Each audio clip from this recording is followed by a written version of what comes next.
Hello everybody, it's Gail from Gail's Bookish Things. I just did a video on some curriculum that we've used for our homeschool career with our family. So I did this one separate because I didn't want to get too wordy. These are two recent books that our book club book has or is going to read. This is our recent read that we just discussed last night, A Woman is No Man. I don't know how to pronounce her name, but I will say Ataf Room. This was a very interesting book that enlightens you about cultures that are more oppressive to women, why that is, and how it can be a generational thing.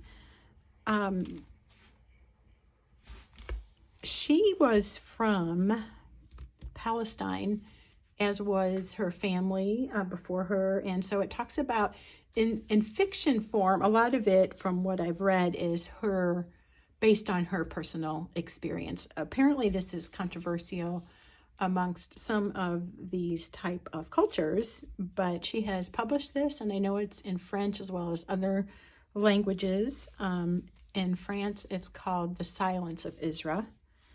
Isra is one of the main characters, but it starts with her as a 17-year-old girl in Palestine. Her parents are wanting her to marry.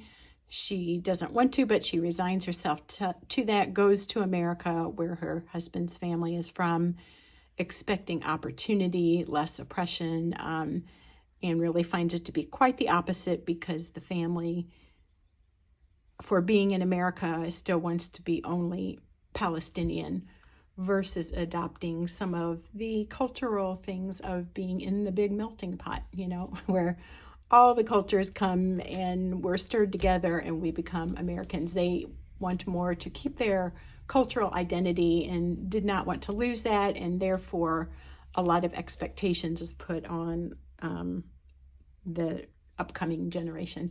So anyway, we go from, you know, like a 20-year or so ago point of reference to more current, and then it's Isra and her marriage, and then her daughter and how she is there then raised, and kind of in a way her enlightenment, her deciding to kind of break the cycle, still be attached to her family, but also to find more freedom and make choices for herself. Maybe that's a good summary. You could look up some book reviews if you're interested, but I found it very intriguing, very sad, very interesting, informative. It made a great book club discussion book.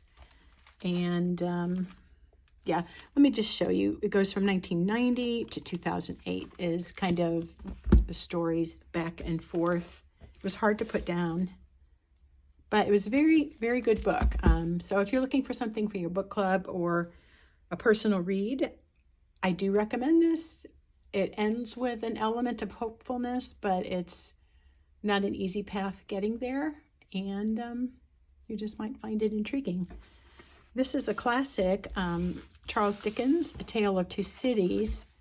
One of our club members isn't wild about reading this, but I'm like, give it a chance. You know, if you read it in high school or something, maybe you had a different perspective. I only saw the movie, the old black and white movie, in my high school French class, and it was spoken in French, so we had to try to understand what was being said. So that was fun. But anyway, I'm going to read it in English, and we're going to discuss this in June. And we're excited about doing some of the classic works. We've done a lot of contemporary writings, a lot of novels, several autobiographies or biographies. This is probably, well, not our first classic, but one of the few that we have decided to read. So there, I'm just sharing with you what's up in the book club world and my life, and I'd be interested in knowing what kinds of books you have read and what you would recommend for a group discussion. Always open for new ideas and suggestions, because we always have a little bit of trouble deciding what our next book or two is going to be. So there's that. Thank you for watching. Have a great day, and talk to you soon. Bye.